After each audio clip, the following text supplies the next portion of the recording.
প্রিয় বন্ধুরা, craft of ভারতের পক্ষ থেকে একটা নতুন ভিডিও নিয়ে চলে এসেছি। আগের পর্বে আমরা দেখিয়েছিলাম যে ডিগামিং করে কিভাবে কটন ফেব্রিক ব্লক প্রিন্টিংয়ের উপযুক্ত করার জন্য টেবিলে ফিটিং করা হয়। আজকের পর্বে আমি দেখাবো যে টেবিলে ফিটিং করার পর থেকে একটি শাড়ি কিভাবে ব্লক প্রিন্ট হচ্ছে। এই ব্লক প্রিন্টিং প্রসেসটা সম্পূর্ণ আমাদের ফ্যাক্টরিতে হচ্ছে। আমাদের ফ্যাক্টরি পশ্চিমবঙ্গের হুগলি শ্রীরামপুরে। আপনারা যদি আমাদের ফ্যাক্টরির সাথে যোগাযোগ করার ইচ্ছা প্রকাশ করেন, অবশ্যই কমেন্ট বক্সে আপনারা জানাবেন, আমরা অবশ্যই যোগাযোগ করে নেব। আপনাদের যদি এই ভিডিওটি ভালো লেগে থাকে অবশ্যই একটা লাইক করবেন, পারলে শেয়ার করবেন, পাশের বেল আইকনটিকে একটু প্রেস করে দেবেন। আপনারা দেখতে থাকুন, আশা করি খুব ভালো লাগবে। এই ডিজাইনটা সম্পূর্ণ আমাদের নিজস্ব, আপনারা দেখতে থাকুন।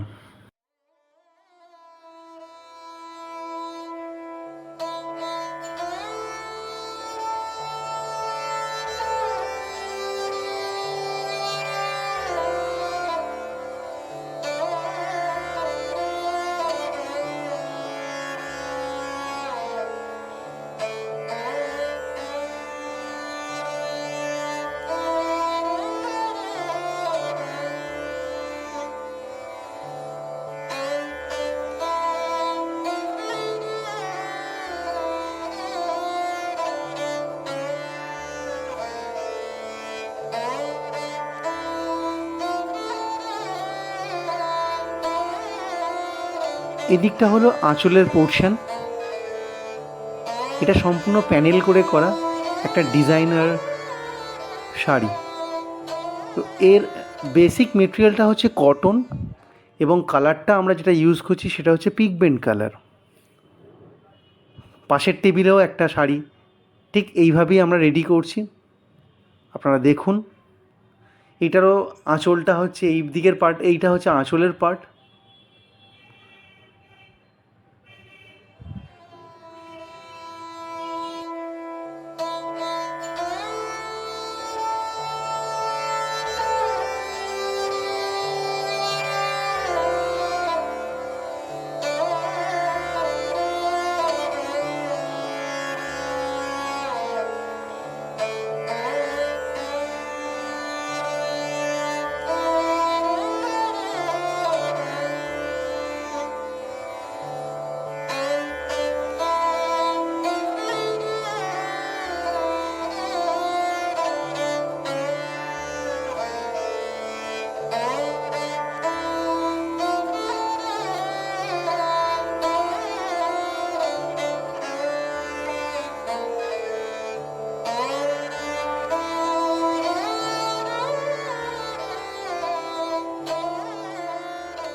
এখন আমাদের এই শাড়িটা সম্পূর্ণ ডিজাইন কমপ্লিট হয়ে গিয়েছে।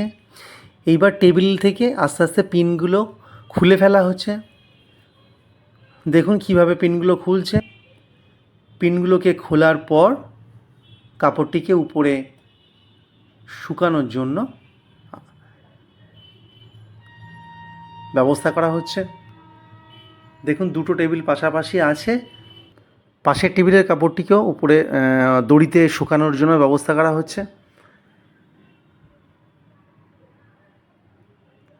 এবং এই কাপড়টিকেও দুজনও মিলে ধরে কাপড়টিকে দুদিকে ধরে শুকানোর ব্যবস্থা করা হচ্ছে। তো এই পর্যন্তই আমাদের ভিডিও। আশা করি আমি আপনাদেরকে কিছুটা হলেও বোঝাতে পেরেছি বা দেখাতে পেরেছি। আপনারা ওয়েট করুন, খুব তাড়াতাড়ি পরবর্তী ভিডিও আমি নিয়ে চলে আসব। আজকের জন্য আমি বিদায় নিচ্ছি। নমস্কার।